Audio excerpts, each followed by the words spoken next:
Guys, welcome back to my YouTube channel. So, this is the part 1 of the psychological testing part 1, and this is the introductory lecture in which we are going to study what is test, what are our items, what are overt and covert behavior, types of test. Then we are also going to discuss the principles of psychological testing and the applications of psychological testing. So, this is one of the most important video. So, let's start discussing it. सबसे पहले हम लोग देखेंगे test क्या होता है। So test जो है वो हम देखते हैं कि टेस्ट होता क्या है। So test is a measurement device or technique which is use to quantify behaviour और aid in the understanding and prediction of behaviour. अब टेस्ट की डेफिनेशन को याद करने के लिए हम इसको दो पार्ट में डिवाइड करते हैं कि टेस्ट जो है वो एक टेक्निक है या डिवाइस है। ठीक है, मेजरमेंट डिवाइस है कौन सा, मेजरमेंट डिवाइस है या एक टेक्निक है which is use to quantify behaviour. अब यहाँ से आप जो है वो दो चीज़ों में इसको डिवाइड करेंगे, which is use to quantify behaviour और एड। अब यहाँ पे आप फर्दर दो चीज़ों को डिवाइड करेंगे, एड इन द अंडरस्टैंडिंग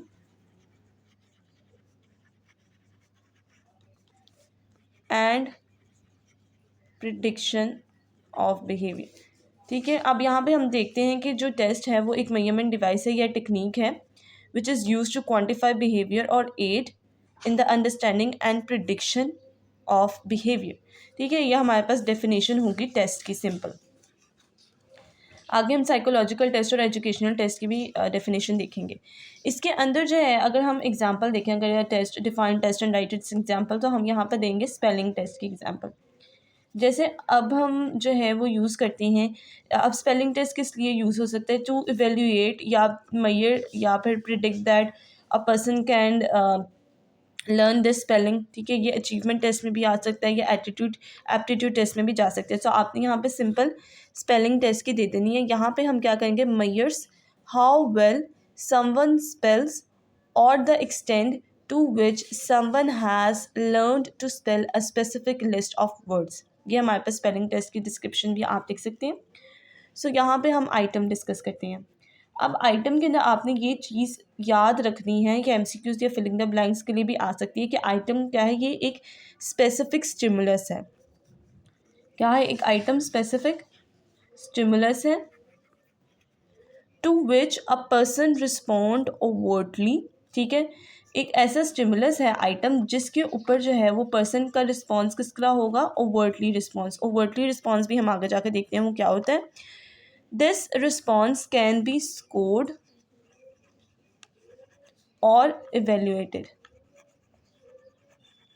ठीक है, अब आइटम जो है ये स्पेसिफिक स्टिमुलस है जो ओवर्ट, जिसका रिस्पॉन्स जो है वो ओवर्ट रिस्पॉन्स होता है, और वो जो ओवर्ट रिस्पॉन्स होता है वो स्कोर या हम इवेल्युएट कर सकते हैं। इसके बाद हम ओवर्ट और कोवर्ट बिहेवियर को देख लेते हैं, जो इसके अंदर ही आएगा, ओवर्ट और कोवर्ट बिहेवियर। अब ओवर्ट बिहेवियर हमारे पास जैसे ओ से जो आपने याद रखना है, ऑब्जर्वेबल। ठीक है, ओवर्ट बिहेवियर क्या होता है, हमारे पास ऑब्जर्वेबल बिहेवियर होता है, और कोवर्ट बिहेवियर जो है वो डायरेक्टली नॉट ऑब्जर्व्ड होते हैं। अब कोवर्ट बिहेवियर में अगर हम कोई एक्सपेरिमेंट परफॉर्म करते हैं, जैसे जो पेवलॉव थे उन्होंने एक्सपेरिमेंट परफॉर्म किया, जो पिजन वाला एक्सपेरिमेंट परफॉर्म किया गया था। ठीक है, और इस तरह जो जितने भी जो एक्सपेरिमेंट लेबॉरेटरीज़ में परफॉर्म किए जाते हैं उनके अंदर जो है वो ओवर्ट बिहेवियर जो थेरेपिस्ट हैं या जो फिजिशियंस हैं या जो एक्सपेरिमेंटर्स हैं वो ऑब्जर्व करते हैं। अब कोवर्ट बिहेवियर के अंदर जो है एग्जांपल हम दे सकते हैं, हमारी फीलिंग्स और थॉट्स होती हैं।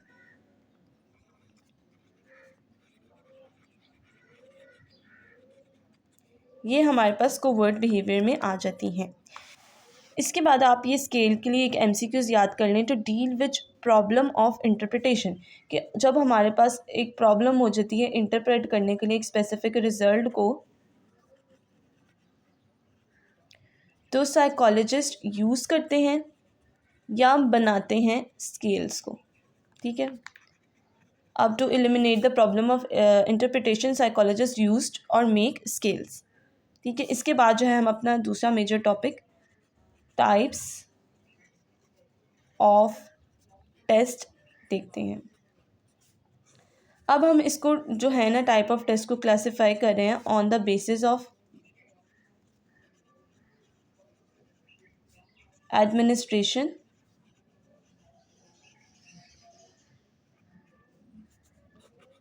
और दूसरी वाली हमारे पास आ जाएगी on the basis of behaviour.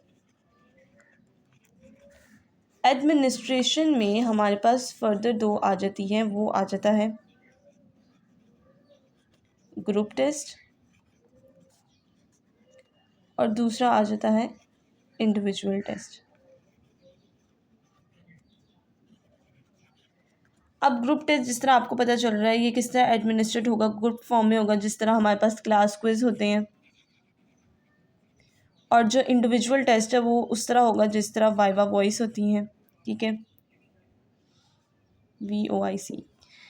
अब आपको समझ आ गई होगी on the basis of administration में हम क्या चीज़ देखेंगे कि एक स्पेसिफिक टाइम पे, सेम टाइम पे जो है वो हम एक ग्रुप का टेस्ट ले रहे हैं और एक सेम टाइम पे हम एक इंडिविजुअल का टेस्ट ले रहे हैं, तो उसको हम इंडिविजुअल टेस्ट कहेंगे। अगर हम on the basis of behaviour करें तो हमारे पास एबिलिटी टेस्ट आ जाते हैं और सेकंड पे हमारे पास पर्सनैलिटी टेस्ट आ जाते हैं। अब एबिलिटी और पर्सनैलिटी टेस्ट के आगे हमारे पास फर्दर टाइप्स हैं, जो हमारे पास अचीवमेंट टेस्ट आती है,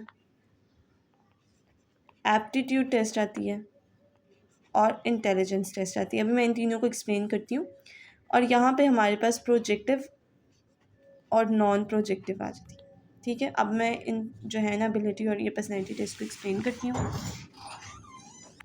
सो हमारे पास जो है वो on the basis of behaviour दो टाइप आ जाती है, एबिलिटी और पर्सनैलिटी। तो हम पर्सनैलिटी को डिस्कस करने लगे हैं। पर्सनैलिटी टेस्ट के अंदर क्या होता है कि ये मेजर करता है skill in terms of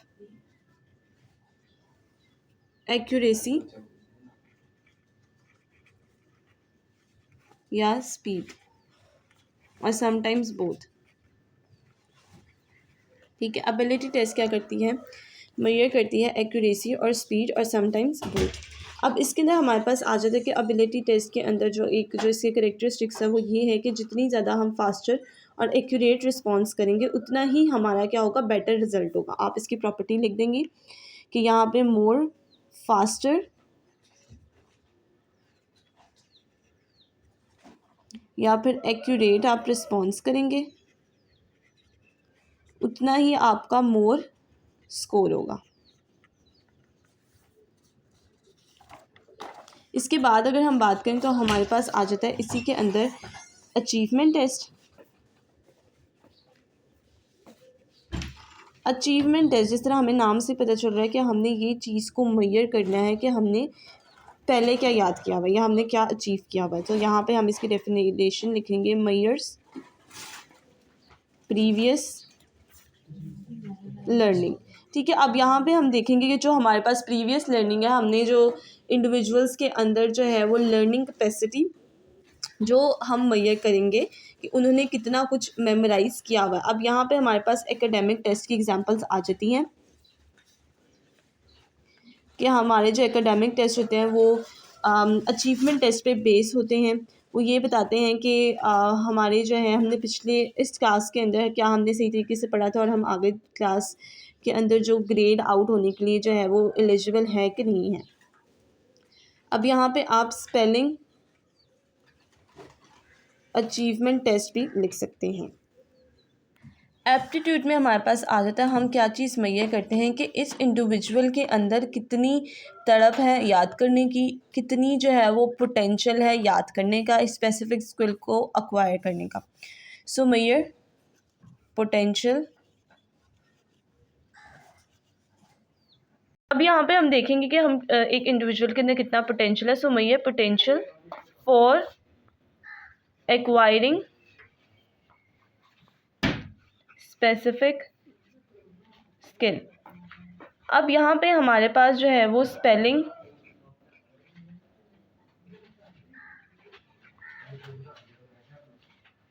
spelling aptitude test आ जाएगा। इसके अंदर हमारे पास स्पेलिंग एप्टीट्यूड टेस्ट आ जाएगा और साथ में म्यूज़िकल एप्टीट्यूड टेस्ट भी आ सकता है एग्जाम्पल के तौर पे।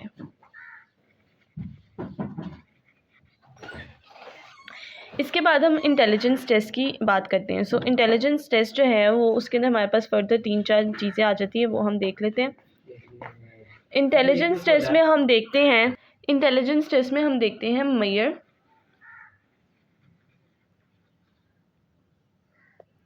जर्नल पोटेंशियल,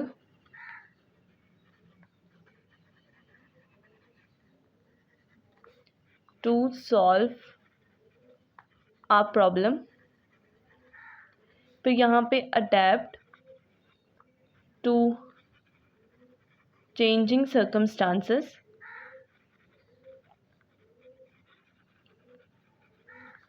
थिंक एब्स्ट्रैक्टली,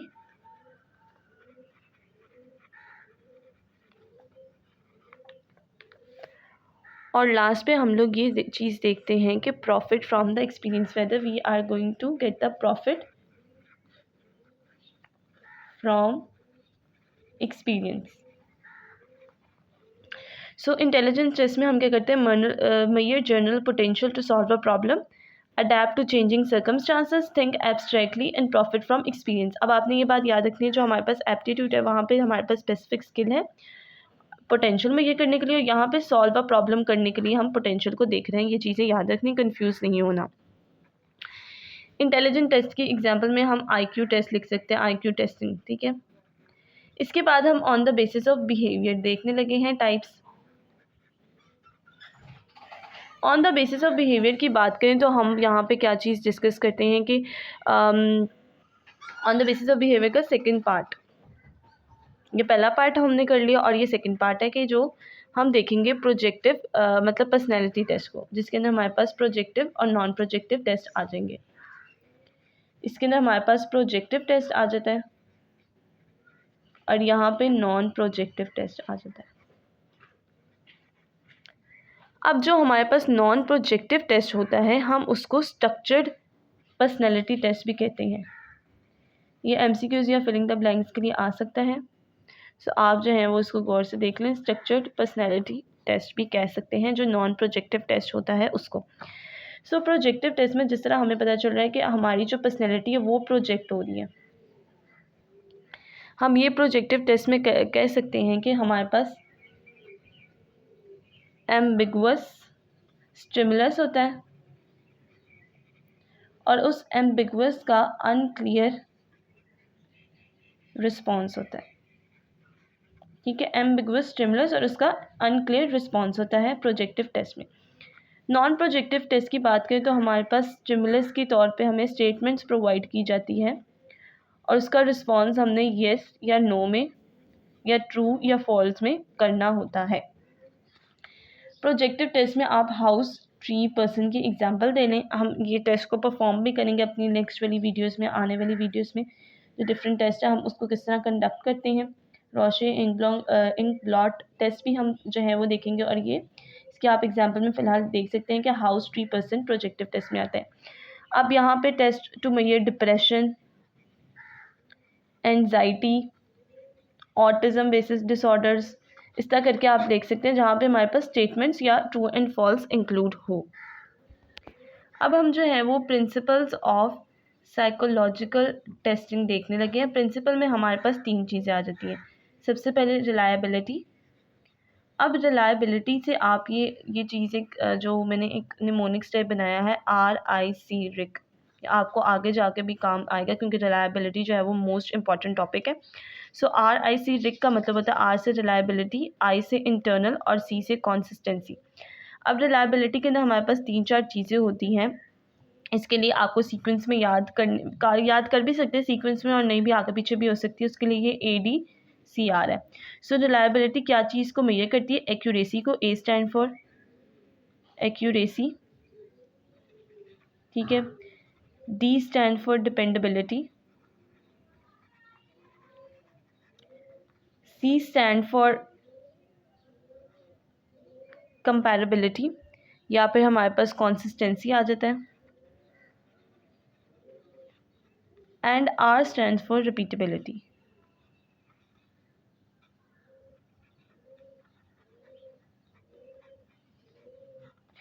अब ये जो है चार चीज़ें रिलायबिलिटी को डिफ़ाइन करती है कि रिलायबिलिटी क्या होती है, एक्यूरेसी को मेजर करती है, टेस्ट की कंसिस्टेंसी को मेजर करती है, डिपेंडेबिलिटी और रिपीटेबिलिटी को मेजर करती है। सो आप ये ADCR को कर सकते हैं याद अपने दिमाग में, ताकि आपको ये चार चीज़ें याद हो जाए। फिर सेकंड प्रिंसिपल में हमारे पास वैलिडिटी आता है। अब हमारा टेस्ट तब वैलिड होगा जब उसका पर्पस फुलफ़िल हो, मतलब जिस पर्पस के लिए वो बनाया गया है वो पर्पस जब फुल होगा तो हम कह देंगे हमारा टेस्ट वैलिड है और ये वैलिडिटी को शो कर रहा है। अगर हम इसको एक लाइन में देखें तो refers to the degree to which a certain inference और interpretation based on a test is appropriate, या आप ये भी लिख सकते हैं refers to the meaning and usefulness of a test result, कि हमारा जो है वो टेस्ट मीनिंगफुल है और वो यूजफुल है, usefulness of a test result. अब जो हमारे पास प्रिंसिपल्स ऑफ साइकोलॉजिकल टेस्टिंग में एक और पॉइंट आता है, वो आता है टेस्ट एग्जामिनेशन, टेस्ट एडमिनिस्ट्रेशन। यहाँ पे लिख देती हूँ मैं। फिर इसके बाद हमारे पास एप्लीकेशन इसके लिए आ जाएगी एडमिनिस्ट्रेशन। अब एडमिनिस्ट्रेशन में हम, या आप स्पेलिंग कंप्लीट कर लीजिएगा, एडमिनिस्ट्रेशन में हम क्या देखते हैं कि टेस्ट किस तरह एडमिनिस्टर होगा, ग्रुप में होगा, इंडिविजुअल में होगा, कौन सी टाइप टेस्ट की यूज़ होगी, ये भी हम प्रिंसिपल्स ऑफ साइकोलॉजिकल टेस्टिंग में डिस्कस करते हैं। अब गाइज़ ये जो है ना, ये साइकोलॉजिकल टेस्टिंग की एप्लीकेशंस हैं। सो साइकोलॉजिकल टेस्टिंग में हम सबसे पहले इंटरव्यूज़ को देखते हैं। इंटरव्यूज़ जैसे CSS होते हैं, CSS बेस्ड जो इंटरव्यू होते हैं, और आइलेट्स होता है। सो उसके अंदर जो है हम साइकोलॉजिकल टेस्टिंग को यूज़ करते हैं in order to project the personality. जैसे हमने पीछे पढ़ा प्रोजेक्टिव और नॉन प्रोजेक्टिव में सिंपल क्वेश्चंस करते हैं, आपको सिनेरियोज भी दे सकते हैं, ठीक है। इस तरह करके in order to project the personality and achievement, या आपकी एबिलिटी को मेजर करते हैं, या फिर आप इसको एबिलिटी लिख लें कि एबिलिटी को मेजर करने के लिए हम इंटरव्यूज़ करने साइकोलॉजिकल टेस्ट की एप्लीकेशन देखते हैं। अब हम पिछले वाले सेमेस्टर्स में पढ़ चुके रिक्रूटमेंट के लिए जो HRM डिपार्टमेंट होता है, ह्यूमन रिसोर्स मैनेजमेंट, वो टेस्ट जो है एक साइकोलॉजिकल टाइप टेस्ट बनाता है जिसमें वो अचीवमेंट और एबिलिटी और एप्टीट्यूड इन सब चीज़ों को मेजर करता है, स्ट्रेस मैनेजमेंट को मेजर करता है। तो ये रिक्रूटमेंट के लिए भी साइकोलॉजिकल टेस्ट इंपॉर्टेंट होते हैं। अब एजुकेशन में हमारे पास अचीवमेंट टेस्ट आप लिख सकते हैं, और जो IQ बेस्ड टेस्ट होते हैं वो टेस्टिंग इन एजुकेशन में इसकी एग्जांपल या एप्लीकेशन आ सकती है। रिसर्च के अंदर जो है हम सर्वेस और डिफरेंट इंटरव्यूज़ के ज़रिए जो है वो साइकोलॉजिकल टेस्टिंग को यूज़ करते हैं in order to measure the person psychology. So medical testing जो है, अगर हम TING, मेडिकल टेस्टिंग में हम क्या करते हैं, हम ओवरऑल ब्रेन को मेजर करते हैं और मेडिकल स्टेटस को या मेंटल स्टेटस को देखते हैं इंडिविजुअल की, तो वहाँ पे भी हम साइकोलॉजिकल टेस्ट को यूज़ करते हैं। यहाँ पे स्पेसिफिकली मैंने इसलिए ब्रेन का जिक्र किया क्योंकि हम साइकोलॉजिकल टेस्ट पढ़ रहे हैं। So check the industrial and organisational process के लिए भी हम, प्रोग्रेस के लिए भी हम साइकोलॉजिकल टेस्टिंग को यूज़ करते हैं। सो ये था आज की वीडियो। उम्मीद है कि आपको ये वीडियो अच्छी लगी होगी, और अगर आपको अच्छी लगे तो please like share and subscribe मेरे यूट्यूब चैनल। उसके बाद जो है हम हिस्टोरिकल पर्सपेक्टिव को जिक्र करेंगे कि साइकोलॉजिकल टेस्टिंग का हिस्टोरिकल पर्सपेक्टिव क्या था। So thank you for watching this video.